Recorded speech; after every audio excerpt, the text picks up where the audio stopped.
Shalom Aleichem. Malam hari ini kita bersama-sama merayakan akan Yeshua masuk ke ruang Maha Kudus menggantikan kita. Kalau saudara peka roh saudara, saya merasakan ada kekuatan Roh Kudus hadir di tengah-tengah kita. Sepanjang pujian tadi, tak henti-hentinya saya meneteskan air mata berulang kali. Bagaimana perjuangan Yeshua untuk masuk hingga menjadi juru syafaat bagi kita semua, dan kita dilayakkan di hadapan Tuhan. Saudara yang terkasih, mungkin malam hari agak beda sedikit karena jemaat memakai pakaian putih. Itu seperti kebiasaan orang-orang Yahudi pada waktu mereka masuk di dalam hari raya Yom Kippur, saudara. Dan hari raya Yom Kippur adalah hari raya yang sangat kudus sekali, di mana imam akan datang dengan membawa 2 ekor kambing, 2 ekor domba. Dan domba itu yang satu tanduknya dikasih kain kermisi, dan yang satunya lagi nanti akan mati dibakar. Sementara yang ditaruh tanduknya dengan kain kermisi, dia akan dilepaskan di padang gurun. Dan ketika mati, ketika kambing itu mati di padang gurun, maka tali kermisi yang ada di tanduknya itu akan berubah menjadi putih. Seperti di dalam kitab Yesaya pasal 1 ayat 18, bahwa sekalipun dosa kita merah seperti kermisi, akan menjadi putih seperti salju. Saudara, dari sekian hari raya Yom Kippur adalah hari raya yang sangat penting, di mana kita banyak sekali melakukan hal-hal yang penting, yaitu kita memakai kain putih atau baju putih yang disebut dengan kitel, dan juga ada doa-doa. Nanti saya akan sampaikan secara khusus tentang hari raya Yom Kippur. Saya tidak akan menyampaikannya sekarang, karena sekarang saya sudah mendapatkan tema dari panitia, yaitu pemulihan dan pertobatan. Bagi saya juga ini sesuatu yang sangat penting sekali, karena percuma kita mengikut Tuhan kalau kita ini tidak bisa bertobat, saudara. Ini mana ya? Jadi kalau kita bersama-sama perlu bertanya di dalam diri kita, kalau pemulihan itu apanya yang dipulihkan? Di dalam kitab suci dikatakan pemulihan itu adalah pemulihan hubungan dengan Tuhan dan orang lain. Percuma kita berpikir, aku bertobat, aku terima Yahweh, tetapi kelakuan kita, kehidupan kita tidak sesuai dengan firman Tuhan. Dan hal ini tentunya akan sangat bertentangan dengan Tuhan. Terkadang kerasnya hidup ini, saudara, kita itu jadi jauh dari Tuhan. Bahkan kita jatuh di dalam dosa, dan hubungan dengan manusia, antar manusia dengan yang lain, orang mulai tidak peduli. Di Di dalam dunia yang serba egois ini, kita harus tahu bahwa kita harus berbeda. Saya rasakan kalau kita sampai membenci orang lain, saya berpikir bahwa itu adalah kita sedang mencabik-cabik keselamatan yang sudah kita dapatkan. Kita merobek-robek keselamatan yang sudah kita dapatkan. Dan kita perlu mencontoh Yesua pada saat dia ada di kayu salib. Sudah dihina luar biasa, dicaci maki, diolok, ditelanjangi, dipermalukan. Tapi dari mulutnya satu kali pun tidak pernah mengeluarkan kutuk. Bahkan yang ada, dia berkata, "Ya Bapa, ampunilah mereka, sebab mereka tidak tahu apa yang mereka perbuat." Bahkan penjahat di kayu salib yang saat itu disalib bersama Yesua juga bingung, walaupun mula pertama dia bersama-sama mengutuk, bersama-sama mencemooh, tetapi ketika dia mendengar doa dari Yesua, dia menjadi bingung. Ini siapa sebetulnya orang ini? Dikutuki, dihujat, dipermalukan, kok yo malah mengasihi mereka. Saudara tahu, saat Yesua di kayu salib, itu tidak sehelai benang pun yang menempel di tubuhnya. Artinya dia betul-betul telanjang seperti Adam. Jadi Yesua itu menggantikan Adam kita semua untuk menyelamatkan kita agar supaya dosa yang menurun dari Adam itu tidak akan terkena kita. Kita sangat bersyukur luar biasa, saudara. Kenapa kita harus bertengkar satu dengan yang lain? Saya sangat senang sekali apabila kita menyadari bahwa kehidupan kita itu sangat jauh dari Tuhan.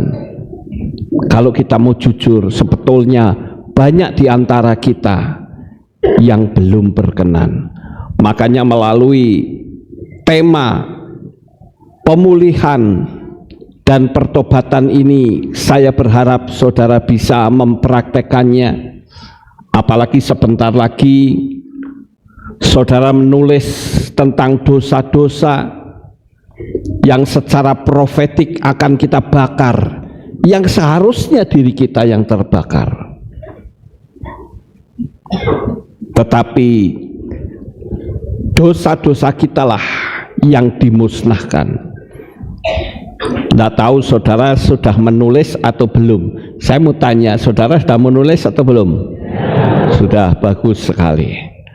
Jadi nanti kita akan bakar bersama-sama, dan saya berharap tidak ada satupun yang membaca kertas dosa itu, kertas yang mengandung kutuk. Karena secara hukum profetik itu sudah dibuang, saudara.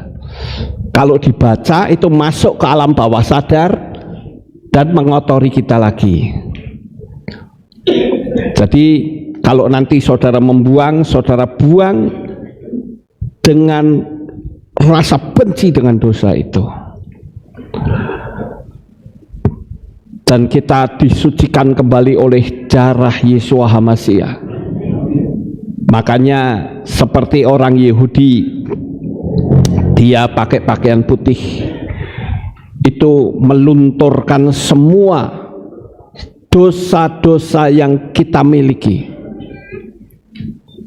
Rasul Paulus berkata, kita ini telah dibeli, bukan dengan emas, bukan dengan perak, namun dengan darah Yesua, darah yang suci.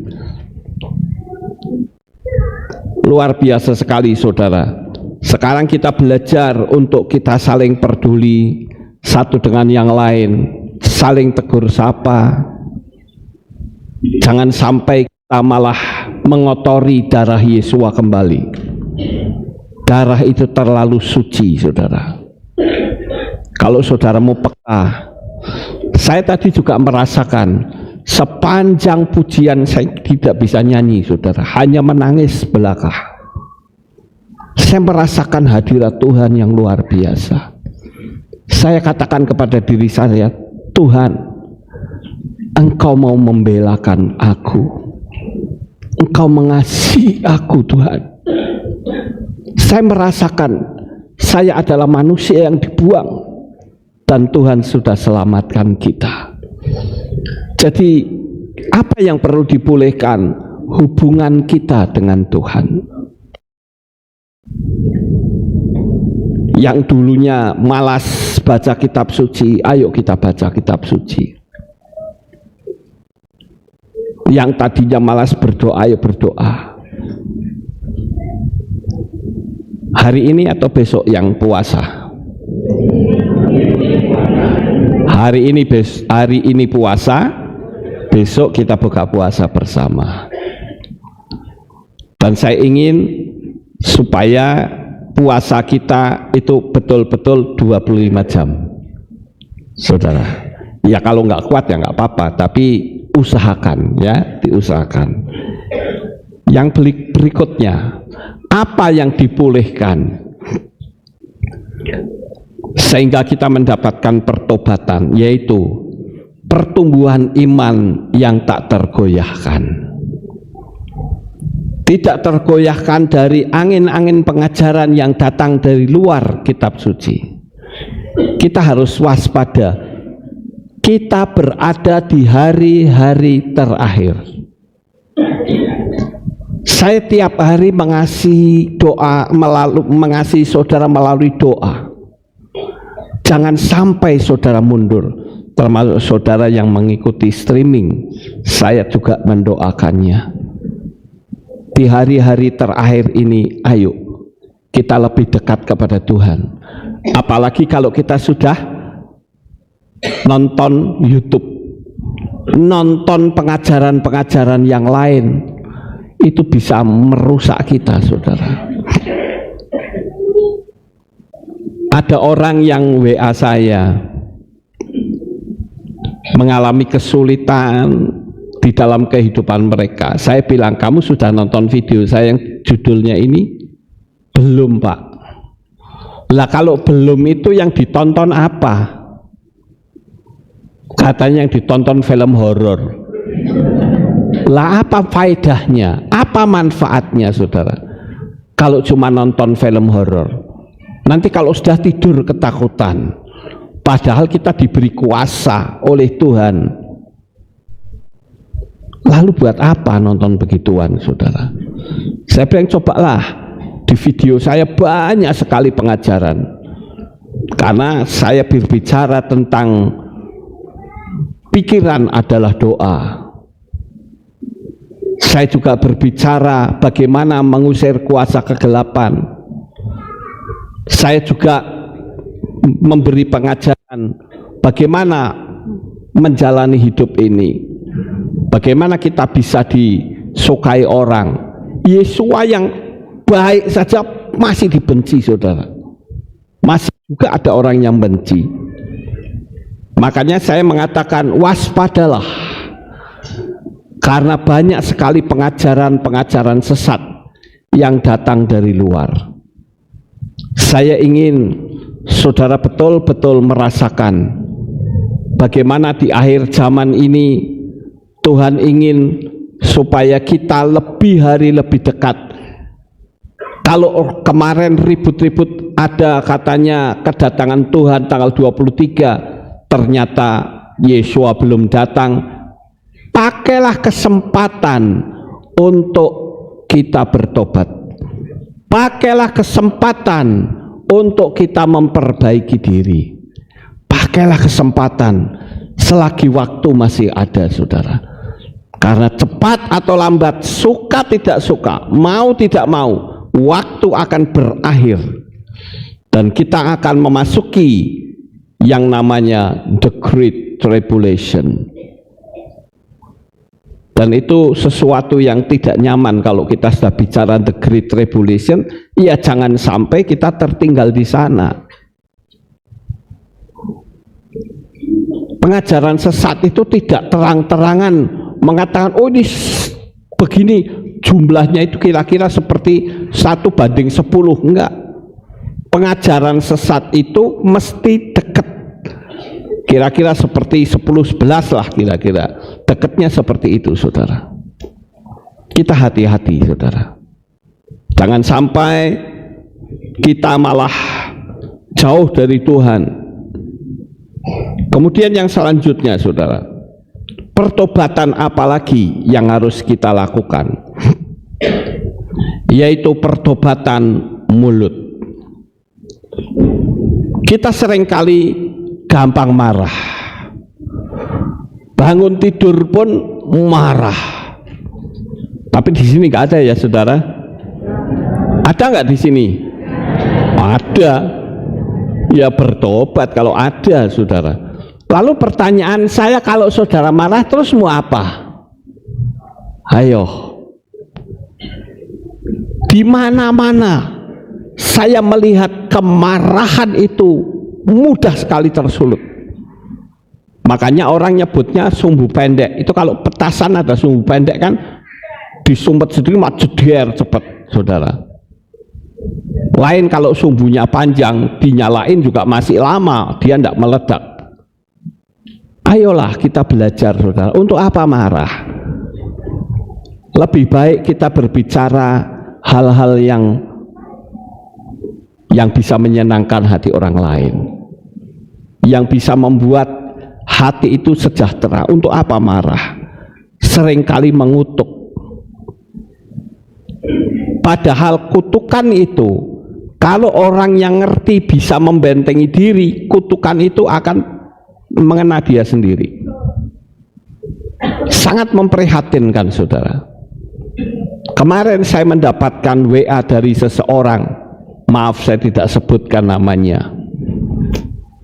Orang ini mengatakan kepada saya, Pak, tolong Pak, bagaimana caranya kita bisa menghadapi orang yang nyantet kita? Siapa yang nyantet? Pengagung Bapak Yahweh juga. Mumet enggak, saudara? Loh, ini ngerti pengajaran apa tidak, saudara? Saya katakan terang-terangan, yang nyantet kamu tidak mungkin selamat, karena dia bersekutu dengan setan. Lah dia orangnya yang disantet, dia tanya kepada saya, Pak, kalau saya minta pagar diri dari dukun boleh enggak? Mateng sisan, saudara. Lu kok gitu piye toh?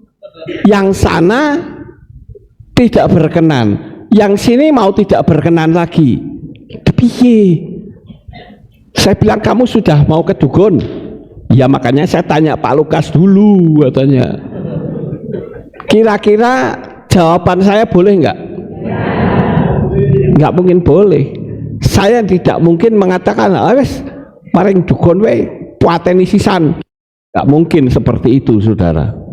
Ya, kita adu kekuatan, perang sisan. Enggak mungkin, saudara. Saya mengatakan kepada orang ini, kalau kamu disantet, kamu percaya santet itu tidak akan tembus kepada kamu. Bahkan santet itu akan balik mengena dia. Saya puluhan kali disantet orang loh, saudara. Puluhan kali disantet orang, tapi nggak pernah tuh kena saya, karena saya percaya bahwa saya ada dalam perlindungan kasih Bapa Yahweh, dan perlindungannya itu sangat-sangat sempurna. Makanya saya cerita begini kepada saudara, jangan sampai saudara juga ikut orang model kayak begitu, saudara. Yang pengagung Yahweh satunya ngancam, katanya, awas lo, tak santet kamu, Lho iki piye saudara? Tunggu ya, dalam waktu beberapa saat, saya nggak perlu sebut, kamu akan terjadi sesuatu katanya. Wah, yang sini jadi ketakutan. Makanya dia tanya sama saya, untung tanya saudara. Kalau saya minta pagar diri dari dukun boleh apa enggak? Ini pertanyaan apa saudara? Enggak masuk akal sama sekali. Ya, saya bilang kamu kalau bersekutu, kamu tahu nggak kalau sampai kamu kebal karena dukun, itu berarti di dalam dirimu ada setan. Kamu dikuasai setan sehingga kamu menjadi kebal. Jangan begitulah, nanti sama-sama nggak selamat, sono juga nggak selamat, sini juga nggak selamat. Saya katakan, kamu tahu nggak kalau ada malaikat Bapak Yahweh yang melindungi kita? Tahu. Lah wis tahu apakah malaikatnya itu akan berpangku tangan? Ya tidak, saudara. Dia akan melindungi kita. Kok saya pikir kok orang kok nggak bisa ngerti gitu loh. Bagi saudara yang nonton saya kebetulan yang mau melakukan penyerangan, stop. Anda harus minta ampun kepada Tuhan. Dan bagi yang mau diserang, jangan takut. Sebesar apapun serangan itu, roh yang ada di dalam diri kita jauh lebih besar. Nggak usah ketakutan, nggak usah panik. Percaya saja, Bapak Yahweh yang kita sembah itu luar biasa dahsyat, saudara. Kemudian sumpah serapah KDRT. Saya pernah bertanya kepada pasangan hidup yang sedang KDRT. Perempuannya dijadikan sparring partner tinju, saudara. Dipukuli sampai biru-biru. Saya katakan, loh kenapa kok kamu bisa kawin sama orang itu? Sebetulnya saya tidak cinta, Pak. Lah kok gelem? Kok mau?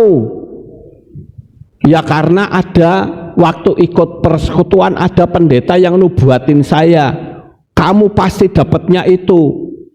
Lah kok ketakutan? Nubuat apa lu buat? Lu buat itu namanya. Kalau lu buat pasti keduanya akan dapat, saudara. Pingin berumah tangga, katanya pingin bahagia, kok malah nggak bahagia. Rumah tangga apa itu? Kalau saya berpikir, saya katakan lebih baik kamu nggak usah berumah tangga, percuma. Kalau hidupmu sebagai sparring partner, lapor kepada Bapak Yahweh. Saya kasih tahu, paling tidak kamu berdoa minta perlindungan dari Bapak Yahweh. Saya tidak ngajari orang perempuan bales we. Nah, kalau dia mukul bales pukul seperti. Saya tidak ngajari begitu. Saya ngajari kamu berdoa minta perlindungan kepada Tuhan. Bahkan beberapa waktu yang lalu kan ada pendeta yang ditangkap juga, saudara, karena KDRT. Di mimbar saja, wah bagus, jemaat pada kagum angkat jempol, tapi di rumah koyok setan, bahkan setan aja kalah sama dia. Ayo kita belajar untuk lebih lebih dekat kepada Tuhan. Yang ketiga, yang keempat, saudara, pertobatan dari mata liar. Pergi ke pelacuran itu termasuk mata liar nggak, saudara? Termasuk mata liar nggak? Iya, termasuk mata liar. Pergi ke perjudian itu juga mata liar. Melihat kekurangan orang lain juga ternyata itu mata liar, saudara. Yang dilihat itu bukan kebaikannya, tapi selalu keburukannya terus. Saya percaya kok pembelaan Tuhan. Makanya dengan siapa saja saya selalu melihat kebaikan orang. Karena di dalam diri orang sejahat apapun, sama seperti Yesua mengatakan bahwa di dalam diri dia itu pasti ada hal yang baik. Orang di luar iman kita saja ngerti yang namanya yin dan yang kok, saudara. Saudara pernah lihat yin dan yang? Bunder ada garisnya gini. Yang satu hitam, yang satu putih. Tapi hitam maupun putih ada titiknya. Yang hitam titiknya putih, yang putih titiknya hitam. Itu artinya apa? Sejahat-jahatnya manusia tetap ada sisi baik, tapi sebaik-baiknya manusia tetap ada sisi jahat. Jadi supaya ada perimbangan, dekatlah sama Tuhan. Saya sering kali mengatakan, kalau kita bekerja, berpikirlah bahwa hidupku masih 1000 tahun lagi. Jadi saudara bekerja pasti akan penuh sukacita, amin.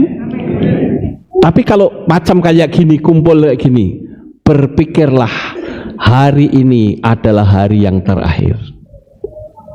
Jadi kita bisa lebih dekat kepada Tuhan, ya. Kemudian saudara, ada lagi pertobatan dari kemalasan. Nah, ini saya kasih video yang viral, saudara, yaitu seorang juru parkir di salah satu universitas di Garut, ya. Kalau ada anak-anak naik sepeda motor masuk, itu kan berantakan kacau balau, saudara. Itu sama dia didiemin aja. Begitu sudah masuk sekolah, ya, di universitas itu, motornya ditoto satu-satu, saudara. Yang Yamaha kumpul sama yang Yamaha semua, yang warnanya merah semua sama, jadi persis kayak dealer, saudara. Ini artinya dia bekerja tapi sungguh-sungguh bekerja. Apakah dia itu butuh ditonton orang? Tidak. Waktu diwawancarai, saya akan bekerja sesuai dengan hati nurani. Saya pernah mengalami, saudara, ketika mama mertua saya sakit di Jogja, itu kan ada dokter yang spesialis kanker, saudara. Ke sana saya setir pas rintik-rintik hujan. Juru parkirnya itu datangi saya, ngomong, tapi ngomongnya pakai bahasa Jawa halus. Kira-kira, saya nggak begitu pintar, saudara, tapi kira-kira ngomongnya itu bilang begini, Pak, parkirnya penuh, bapak bisa parkir di sebelah sana. Nanti kalau di sini kosong, bapak tak panggil. Karena saya bilang saya akan tinggal di mobil. Ya, parkirlah sebelah sana. Nanti kalau di sini di depan klinik itu kosong, bapak saya datangi, saya panggil. Betul, saudara. Ternyata klinik ini mobilnya pergi. Hujan-hujan dia panggil saya loh, saudara. Pak, sudah kosong, silahkan mundur ke belakang. Ini namanya kerja yang dinikmati, saudara. Sehingga pada waktu saya mau pergi, tak kasih duit 20.000. Senengnya luar biasa, saudara. Parkirnya biasanya 2.000, ini 20.000. Dia ngomong bahasa kromo lagi, dia mengatakan, Pak, ditunggu ya Pak, susuke nggak usah, buat bapak saja. Saya melihat senyumnya, itu menyejukkan hati saya. Kita mungkin kehilangan uang 20.000, tapi melihat senyuman orang lain, itu akan penuh sukacita. Beda lagi orang yang kerja asal-asalan. Kalau saudara pernah naik mobil, coba perhatikan. Kalau mau parkir, nggak ada tukang parkirnya. Mundur yang ngelingkuk dewe kayak gitu. Tapi begitu mau keluar, ya silahkan, maju Pak, maju. Loh, piye? Tadi di mana orang ini? Nggak niat, saudara. Tapi kalau yang saya tunjukkan dalam gambar ini, sepeda motor saja ditarikkan ke belakang, dia nggak perlu narik. Itu namanya juru parkir yang baik. Bahkan yang saya melihat di YouTube, saudara, ada tukang parkir yang sengaja bawa plastik merah banyak sekali. Kalau sepeda motor itu diparkir, ditoto, helmnya ditutupi plastik semua, dan joknya kalau sudah itu dikasih plastik. Wah, ini orang kok hebat banget. Saya bilang luar biasa. Jadi kalau orang mau ngasih lebih, dia nggak eman-eman, saudara. Kita bisa melihat orang yang malas dan orang yang bertobat dari kemalasan itu berbeda. Saya jujur, saya orang malas. Sekolah tidak saya pergunakan dengan baik.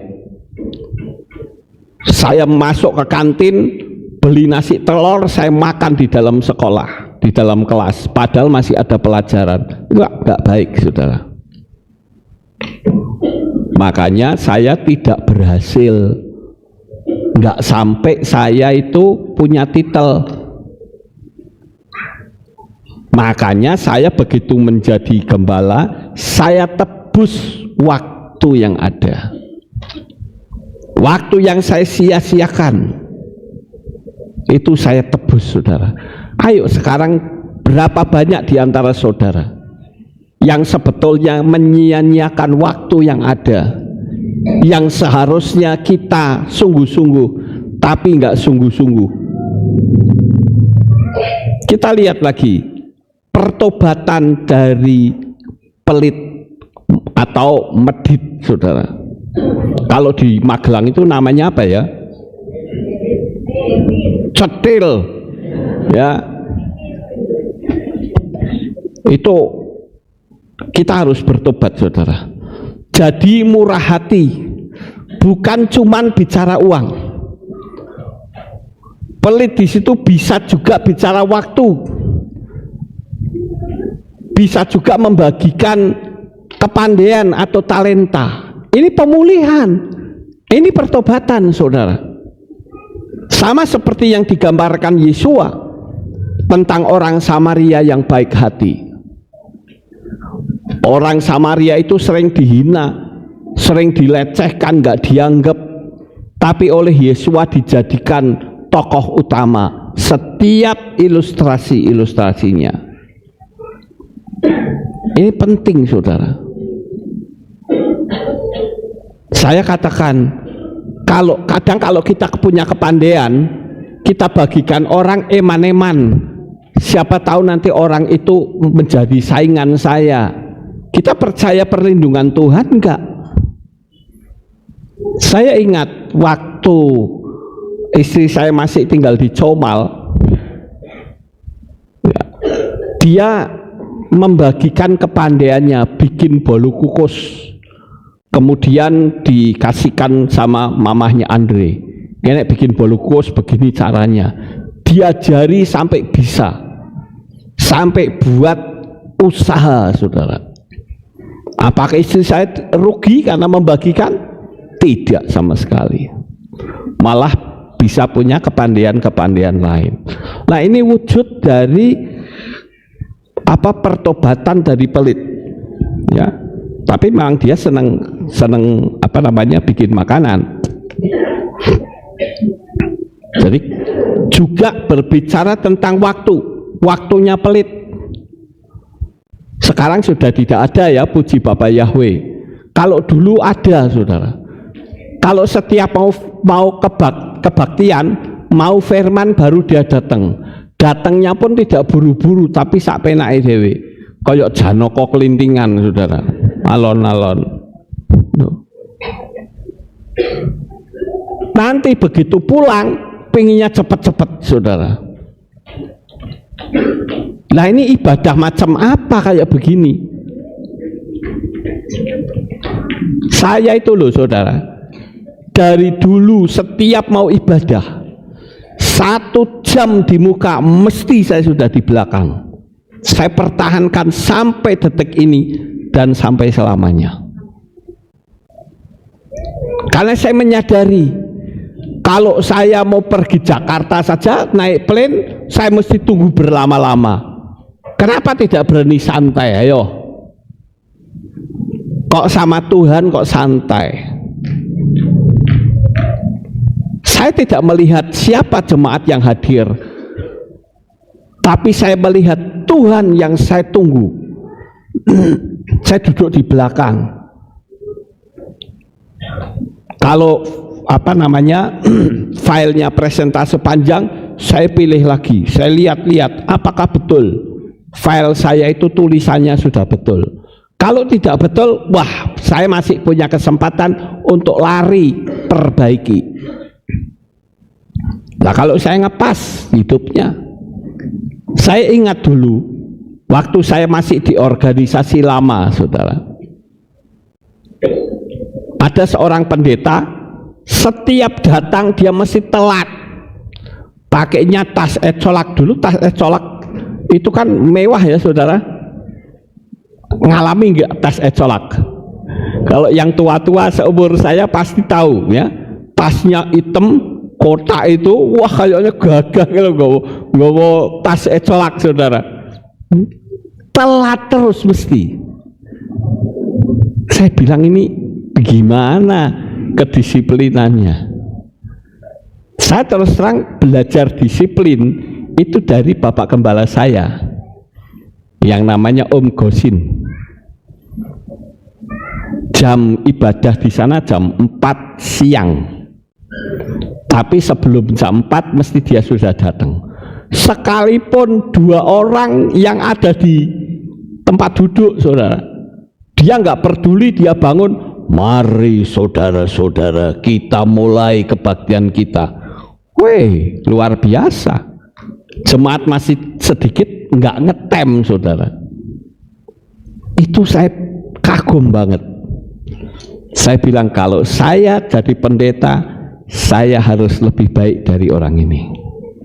Makanya saya 1 jam di muka mesti di depan.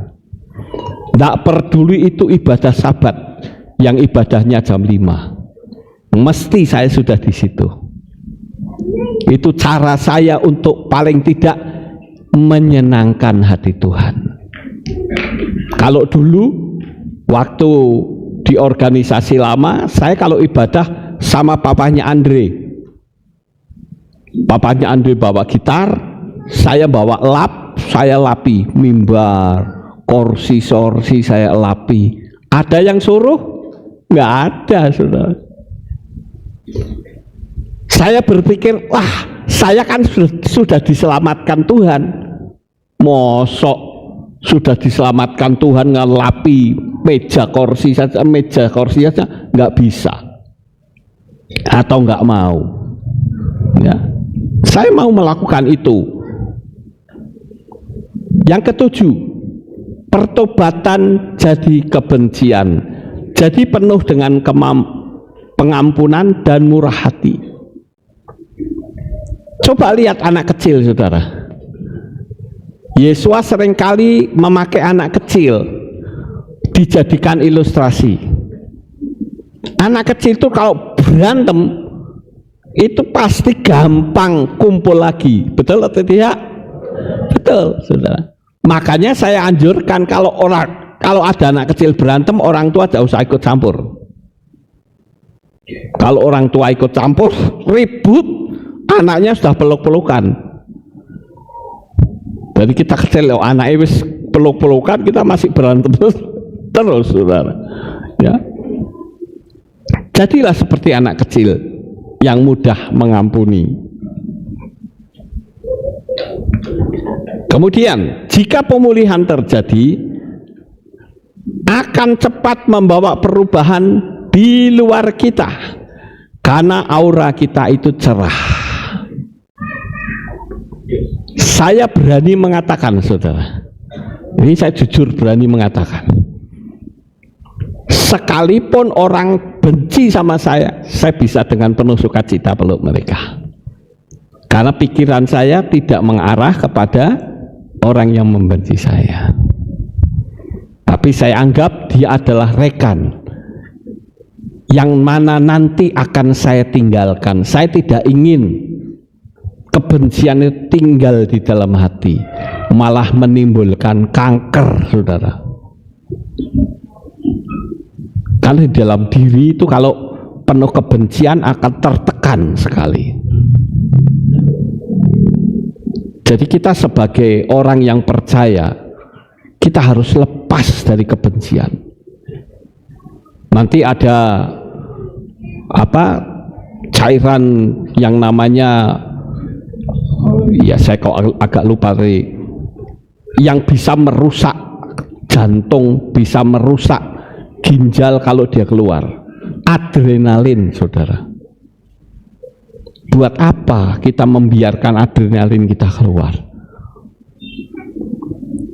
Apalagi kalau kita penuh dengan damai, kita sukacita, saudara. Sekarang saudara bayangkan, saudara, saya kasih ilustrasi ini, mungkin saudara bisa nebak atau tidak siapa orang ini. Zakeus. Saudara tahu, Zakeus itu seharusnya melayani di bait suci. Orang Yahudi loh, dia orang Yahudi, saudara. Tapi karena dia jadi dirjen pajak, dia jadi pemeras bangsanya sendiri. Dan kalau Zakeus atau Sakai ini lewat, kalau enggak tunduk begini, Sakai tanya sama ajudannya, itu siapa? Catat namanya. Pajaknya langsung mundak, saudara. Iya, pajaknya langsung mundak. Tapi kalau dia lewat jalan, dia jalan gagah gitu, kita tunduk, Sakainya lewat, gantian orangnya, wih, pemeras rakyat. Kayak gitu, saudara. Kita harus tahu, Sakai ini orang yang pelit, orang yang kasar, orang yang mempergunakan kuasanya untuk menindas orang lain. Sama seperti oknum-oknum pejabat kita yang memerasak penake dhewe bikin aturan. Tapi ketika dia ketemu dengan Yesua, dia berani mengatakan, jikalau ada orang yang aku peras, aku kembalikan 4 kali lipat. Bayangkan, saudara.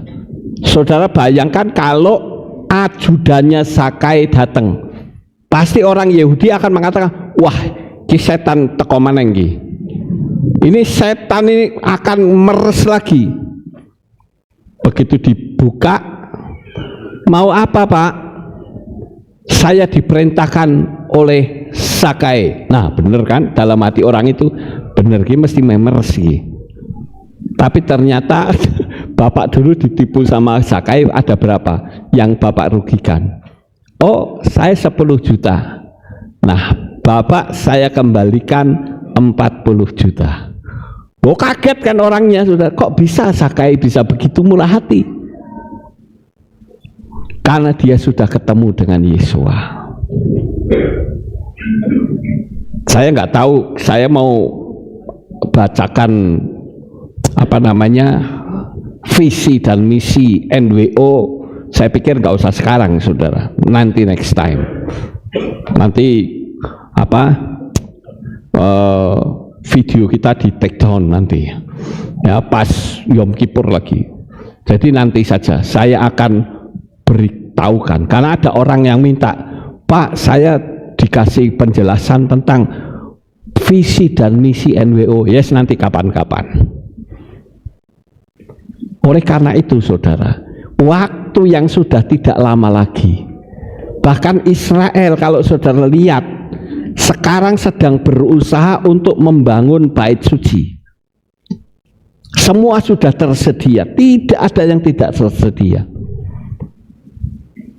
Begitu pembangunan bait suci dimulai, waktunya cuma 3 hari, bukan 40 tahun seperti dulu.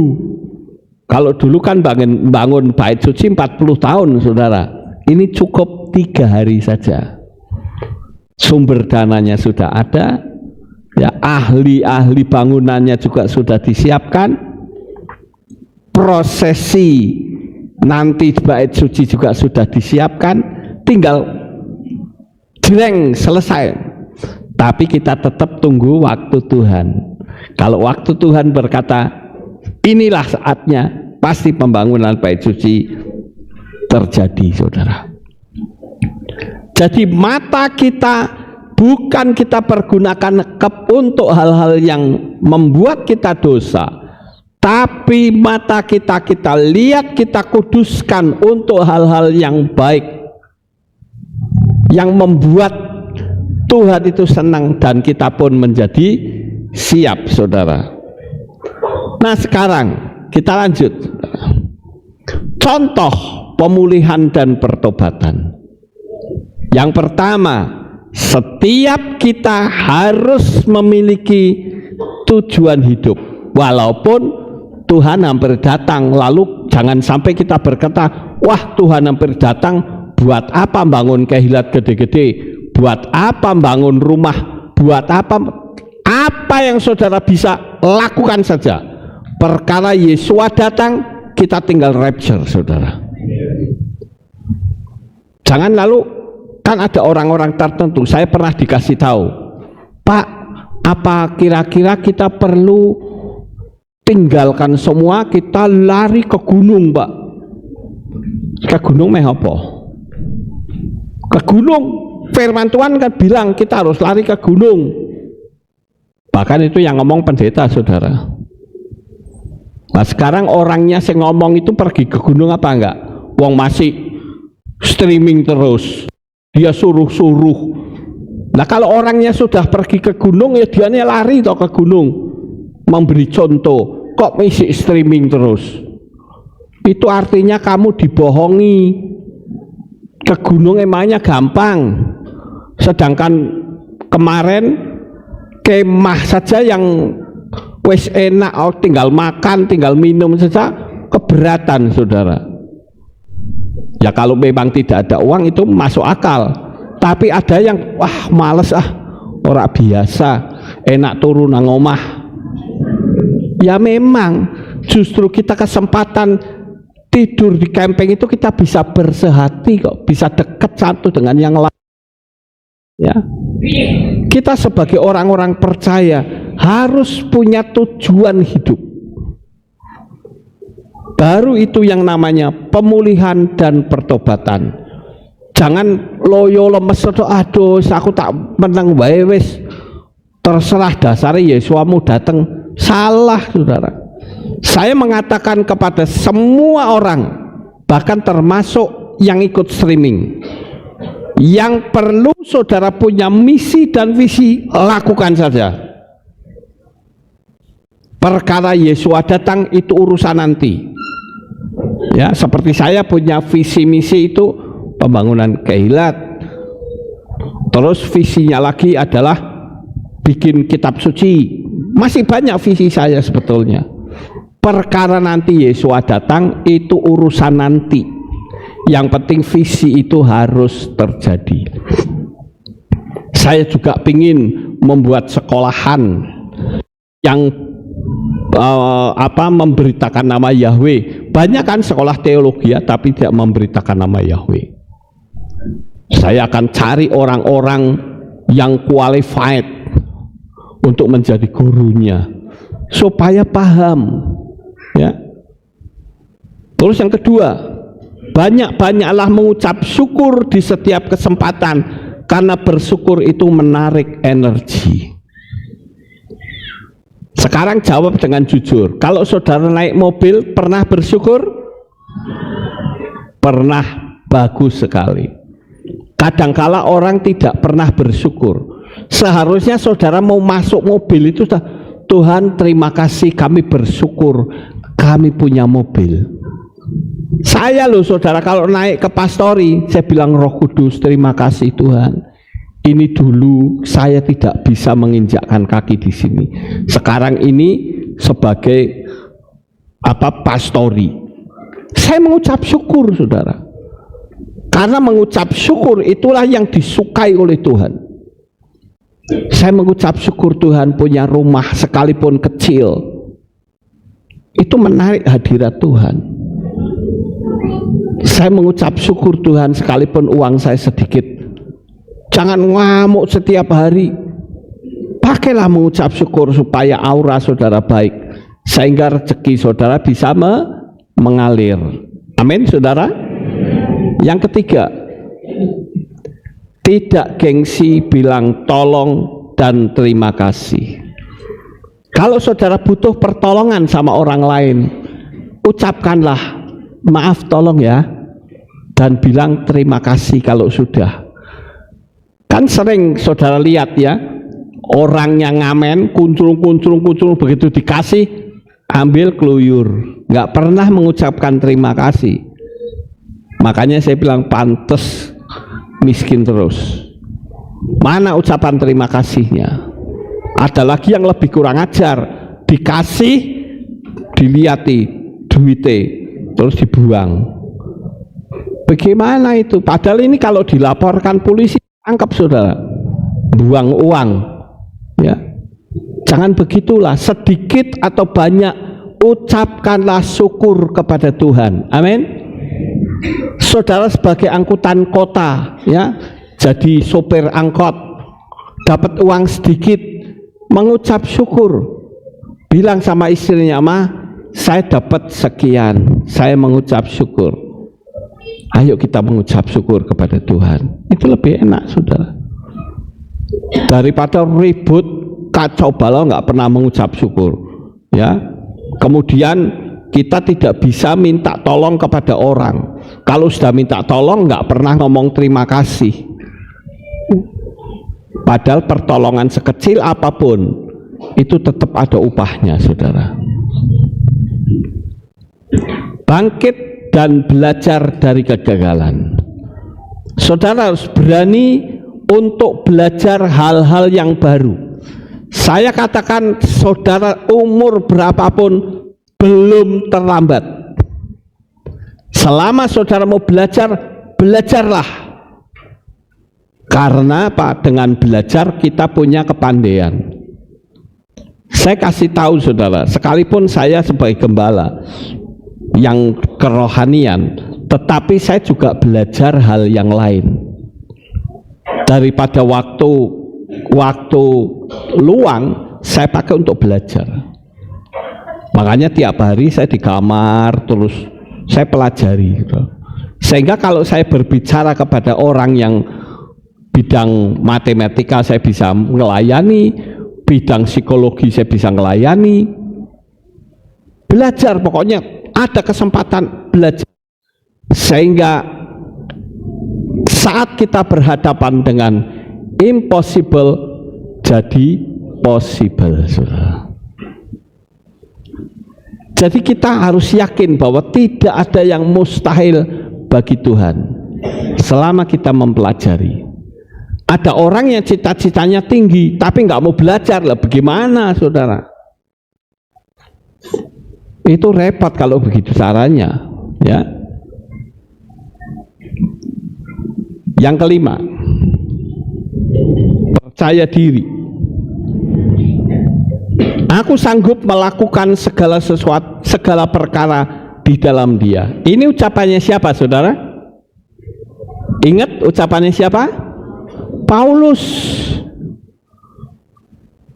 I can do all things in Yeshua name. Saya dapat melakukan perkara, segala perkara di dalam nama Yeshua. Beranikah kita mengatakan saya pasti bisa? Itu. Kita harus berani, sekalipun sulit tetap harus berusaha. Lawang dulu waktu Michael masih main Rubik, saudara, saya pun mau kok, saya tak terima coba Rubiknya, tak pelajari. Itu Rubik itu kalau salah satu saja sampai dunia kiamat nggak mungkin masuk, saudara. Nggak mungkin bisa merah sendiri, biru sendiri, nggak mungkin. Ada rumusnya. Nah, kita harus mempelajari rumusnya, ya. Walaupun saya disuruh main lagi ya sudah lupa, saudara. Tapi paling tidak ada usaha bahwa saya dapat melakukan segala perkara di dalam Yesus. Nah, yang keenam, berpikir dulu baru bertindak. Pikir dulu, kira-kira saya akan melakukan tindakan ini bagaimana, supaya kalau kita bertindak tidak salah, ya. Kalau kita berpikir, berarti kita sudah mengerti konsekuensi dari apa yang akan kita lakukan, baik menolong orang maupun melakukan sesuatu. Itu harus dipikir dulu. Dengan dipikir kita akan bisa lebih bertindak. Dan sekarang yang terakhir, saudara, tidak usil dengan kehidupan orang lain. Saudara harus tahu bahwa ucapan ini sensitif atau tidak. Kadang orang itu, ya maaf kalau saya bilang, ada istilah lambe turah. Lambe ini turah-turah, saudara, koken lambe. Ada lagi yang nyebut telepon gendong. Nggak bisa pegang rahasia, itu tidak bisa, saudara. Padahal orang itu kalau amanah yang paling berat itu kalau pegang rahasia, saudara. Di dalam hidup saya itu banyak sekali rahasia orang, tapi pantang saya membocorkan, karena saya tahu itu namanya privasi yang tidak boleh dibocorkan. Kadangkala ada jemaat yang mengeluh kepada saya, jemaat orang lain maksudnya, dia bilang, Pak, saya makin penuh dengan masalah. Loh, kenapa? Pak Pendeta membocorkan rahasia saya. Mana yang harus disampaikan, mana yang tidak boleh disampaikan, itu mesti ngerti, saudara. Pegang rahasia saja kok tidak bisa, heran saya, ya. Seperti masalah kebudayaan, kita juga perlu belajar. Kadang saya mempelajari, oh orang Jepang itu kebudayaannya begini, orang Amerika kebudayaannya begini, ya. Jangan sekali-kali orang Jepang itu bercinta di tempat umum. Kalau kita kan sak penake dhewe, saudara. Orang-orang Amerika itu begitu mau seneng-senengan cium orang di tengah jalan. Di Jepang tidak ada seperti itu. Orangnya akan lebih sopan, ya, lebih sopan orangnya. Dan saya melihat orang-orang Jepang itu tidak ada yang gembrot-gembrot, tidak ada, saudara. Karena dia menjaga makanan, ya. Tapi negara lain banyak yang obesitas jalannya. Kita harus ngerti bahwa oh ini itu perlu disampaikan, ini tidak perlu disampaikan. Saya seringkali membuat sebuah alat saringan, mungkin saudara sudah lupa.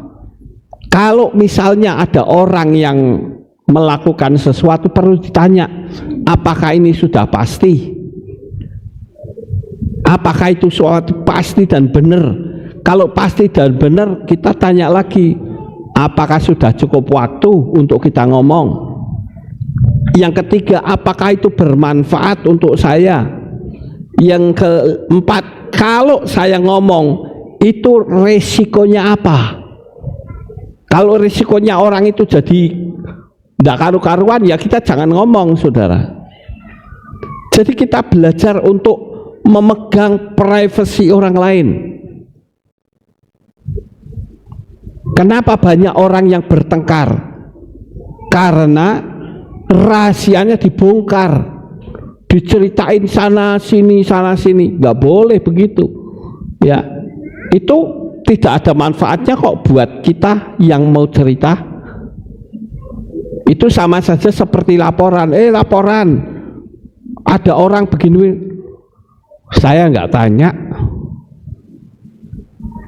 Ada lagi yang laporannya dituangkan di Facebook, media sosial. Nggak bisa seperti itu, saudara. Nanti giliran jengkel juga jengkelnya ditaruh di Facebook. Mau ngamuk nggak bisa, lalu cari objek yang bisa dipakai apa? Misalnya anjing kecil semua banyak, terus tulisannya asu kabeh. Itu kan tidak baik, saudara ya. Sebetulnya dia mengutuk, tapi gimana?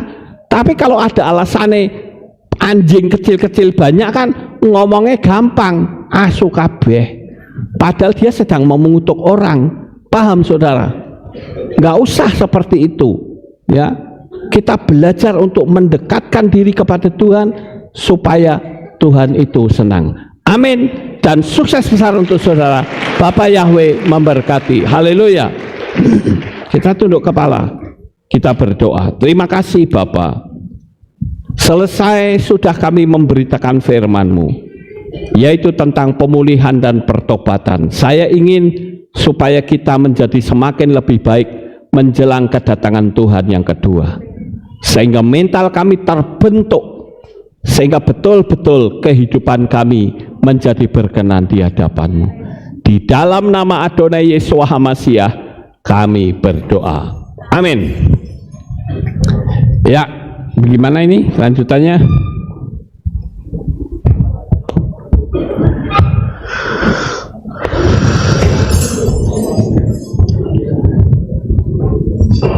Apa? Ya, itu apa namanya, bisa dibawa ke atas sini. Bagi saudara yang belum menulis, saya beri kesempatan untuk menulis. Tidak usah kasih nama. Tentang dosa-dosa saudara bisa dinaikkan.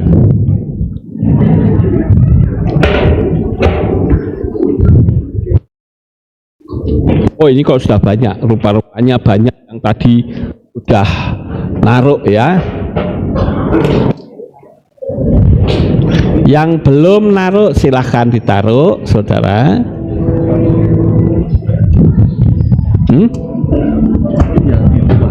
Apa? Sudah disediakan tong di depan, jadi mereka tidak usah. Ya, saudara yang di luar nggak usah masuk ya. Di luar sudah disediakan. Seng bakar siapa? Ada. Oh, di bawah sini. Oke. Yang di luar taruh saja di kotak, di apa? Tempat apa? Tong. Ditaruh di tong. Kalau sudah semua nanti dibawa ke sini, saudara. Saya berharap saudara tidak usah nulis nama. Buanglah itu. Dan kalau nanti sudah terbakar, sudah habis, ada yang masih putih, nggak usah dilihat ya. Saya takut terjadi transfer ya, saudara. Ya, ini tindakan profetik ini penting, saudara. Dulu waktu kita masih memanggil nama sesembahannya suku Quraisy, ada orang yang coba untuk motret itu bisa membentuk nama sesembahan suku Quraisy itu ya. Ya, bisa dibuang, saudara. Nanti yang di luar bisa dikirim ke sini.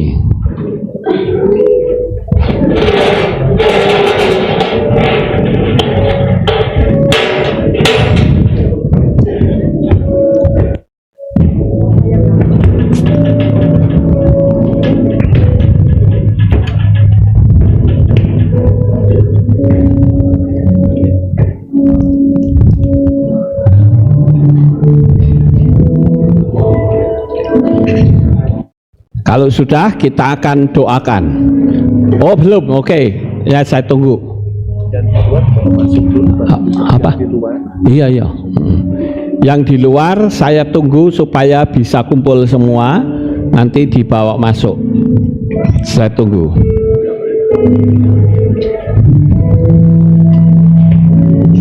Por la sed y la beami Bika mai begirbi Isakolila hakairoi Bismillah lerakani Amin mafakir Ya sudah tidak ada yang tersisa ya. Amin mafakir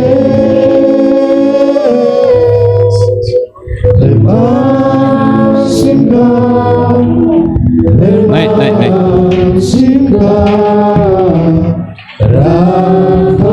Coba itu nanti bawanya ke sana. Hati-hati, itu ada kain ya. Naik dulu kainnya.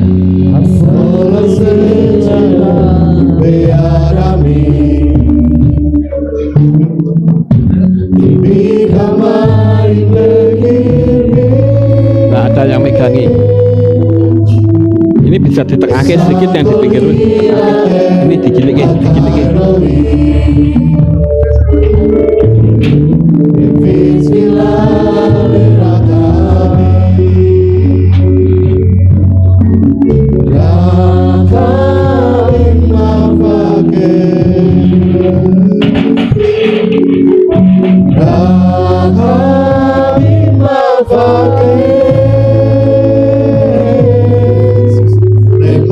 Mari saudara, kita akan sama-sama berdoa.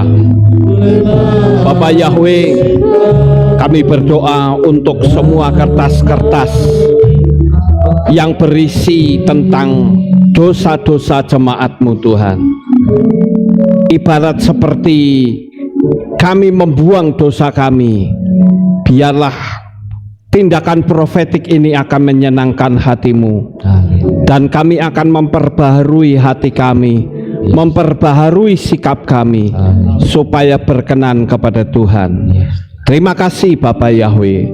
Kami serahkan semuanya ini di dalam tangan-Mu, dan sebentar kami akan bakar, dan kami percaya ini sangat menyenangkan Engkau. Di dalam nama Adonai Yeshua HaMashiach kami berdoa. Amin. Tolong nanti di luarnya juga hati-hati ya.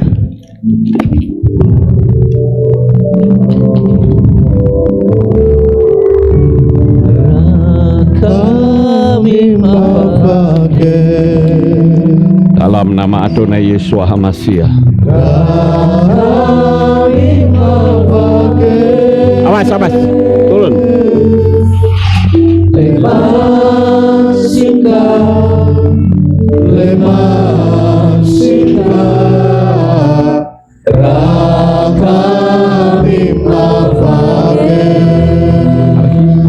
Catat tadi.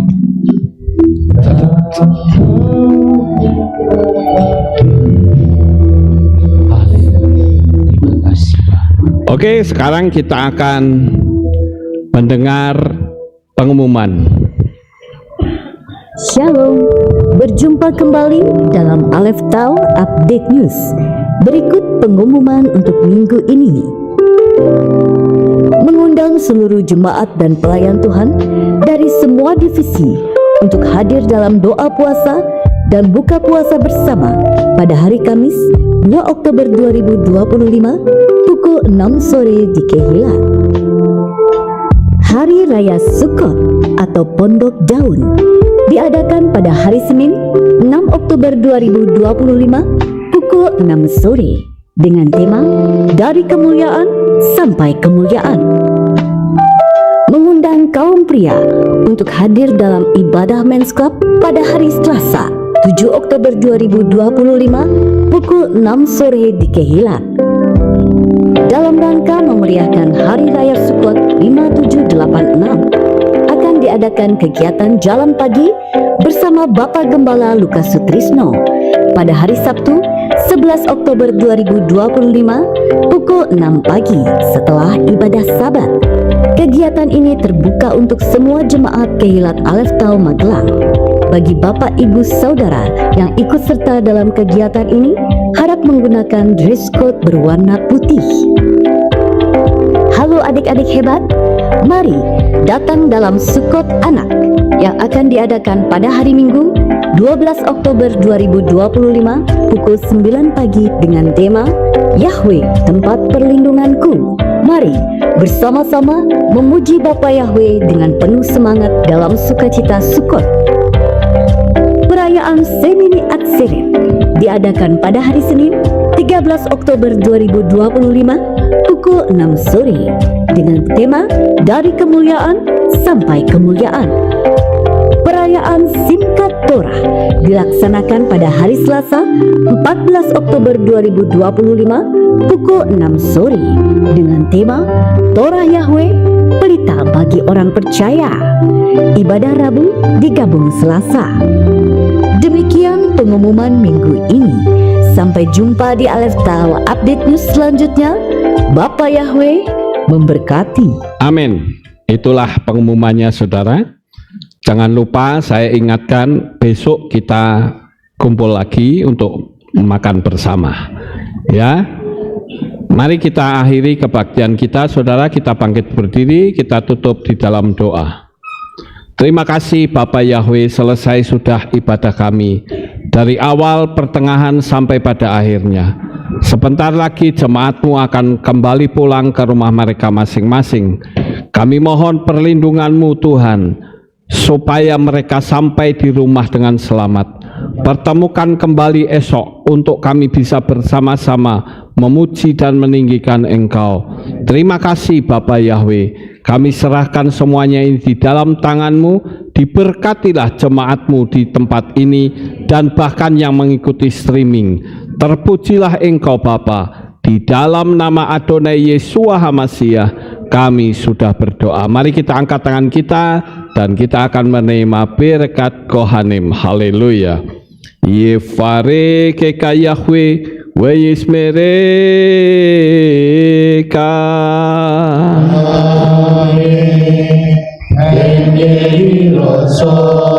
Yair Yahweh panau eleka wikuneka.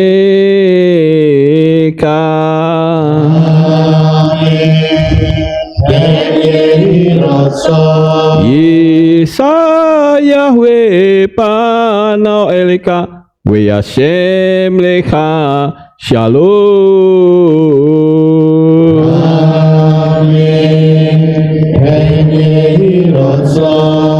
Baruk ata Pair ufaruk ata Besadeh, diberkatilah engkau di kota dan diberkatilah engkau di ladang. Baruk peripit neka ufriat matka ufrifaim tikat syekar ala pk ws terot soneka. Diberkatilah buah kandunganmu, diberkati hasil bumimu, hasil ternakmu, anak-anak lembumu dan anak-anak dombamu. Amin. Baruk tanah kaumi syartika, diberkatilah bakulmu dan tempat adonanmu. Amin. Baruk ata boboika ufaruk ata betseteka, diberkatilah engkau pada waktu masuk dan diberkatilah engkau pada waktu keluar. Amin. Baruk ata Yahweh Elohenu meleka olam, besem Yeshua HaMashiach waruah hakodes kile olam faed. Kami sudah berdoa dan mengucap syukur. Amin. Amin.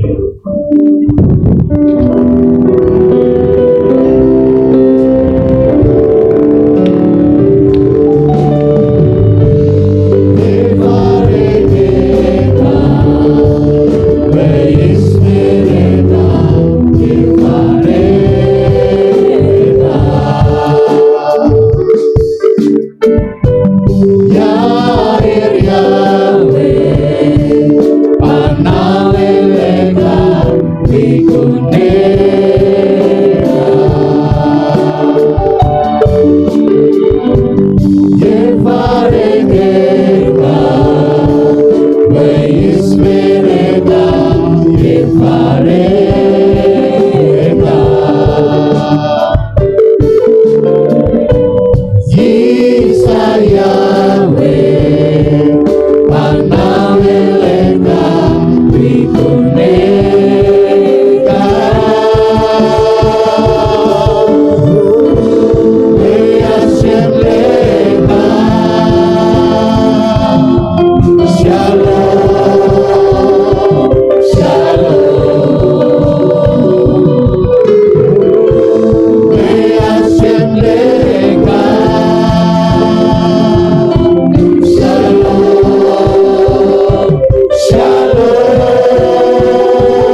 farerema, beisperema, di farerema.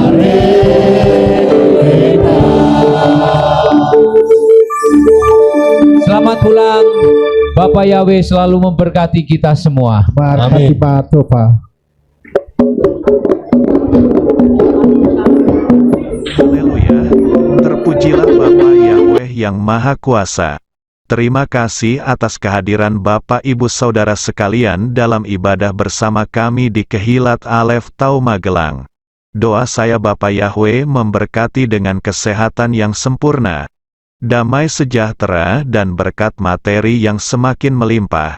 Kami menunggu kembali kehadiran Bapak Ibu Saudara sekalian pada jam yang tersedia. Hari Sabat jam 5 pagi, hari Minggu jam 6 pagi, hari Rabu jam 6 sore. Siap sedialah sebagai mempelai Hamasiah untuk menyambut kehadiran mempelai pria kita.